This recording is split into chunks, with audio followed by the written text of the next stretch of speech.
একজন মুমিনকে ৬টি মৌলিক বিষয়ের ওপর ঈমান আনতে হয়। তার মধ্যে অন্যতম হলো কিয়ামতের দিনের প্রতি ঈমান। একদিন সিংহায় ফুঁক দেওয়া হবে।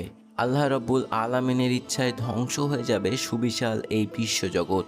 সমগ্র মানবজাতি সমাবেত হবে হাসরের ময়দানে। কিন্তু কিয়ামত কখন সংঘটিত হবে তা আল্লাহ রাব্বুল আলামিন ব্যতীত কেউ জানে না। তবে প্রিয় নবী সাল্লাল্লাহু আলাইহি ওয়াসাল্লাম কিয়ামতের আলামতগুলো আমাদের জানিয়ে দিয়ে গেছেন।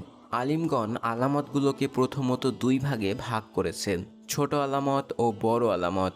আজকের ভিডিওতে আমরা সহিহ হাদিসের আলোকে কিয়ামতের ছোট আলামতগুলো নিয়ে আলোচনা করব ইনশাআল্লাহ। কিছু আলামত আছে যেগুলো ইতিমধ্যে প্রকাশ পেয়ে গেছে, যেমন রসুল সাল্লাল্লাহু আলাইহি ওয়াসাল্লামের জন্ম ও মৃত্যু, চাঁদ দ্বিখণ্ডিত হওয়া, বায়তুল মাকদিস বিজয়, ভণ্ড নবীদের আবির্ভাব ইত্যাদি। আবার কিছু আলামত আছে যেগুলো পূর্বে প্রকাশিত হয়ে এখনও চলমান আছে, কিংবা এগুলোর প্রকাশ আরও প্রকট হয়ে উঠেছে। আমরা এখানে সহিহ হাদিসের আলোকে এরকম 10টি ছোট আলামতের কথা আলোচনা করব। 1. ফিতনার আধিক্য। রসুল সাল্লাল্লাহু আলাইহি ওয়াসাল্লাম ইরশাদ করেন, ঘুটঘুটে অন্ধকার রাতের মতো ফিতনাসমূহ প্রকাশ পাওয়ার আগেই নেক আমলের দিকে ধাবিত হও। যখন সকালে মুমিন ছিল এমন ব্যক্তি বিকালে কাফির হয়ে যাবে, বিকালে মুমিন ছিল এমন ব্যক্তি সকালে কাফির হয়ে যাবে। দুনিয়ার সামান্য স্বার্থে দিনকে বিক্রি করে দেবে। সহিহ মুসলিম 118। 2. উঁচু উঁচু ভবন নির্মাণে প্রতিযোগিতা।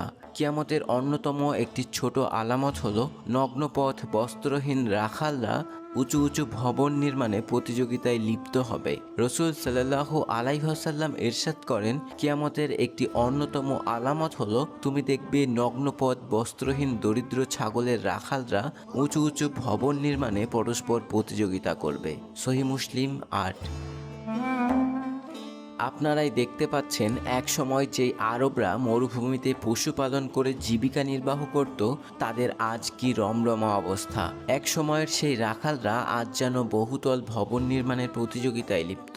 আরব আমিরাতের বুর্জ খলিফা, সৌদি আরবের মক্কা ক্লক টাওয়ার, কুয়েতের আলহামরা ইত্যাদি দেখলে কোথাও না কোথাও রসুল সাল্লাল্লাহু আলাইহি ওয়াসাল্লামের এই হাদিসটির কথা ভেসে ওঠে।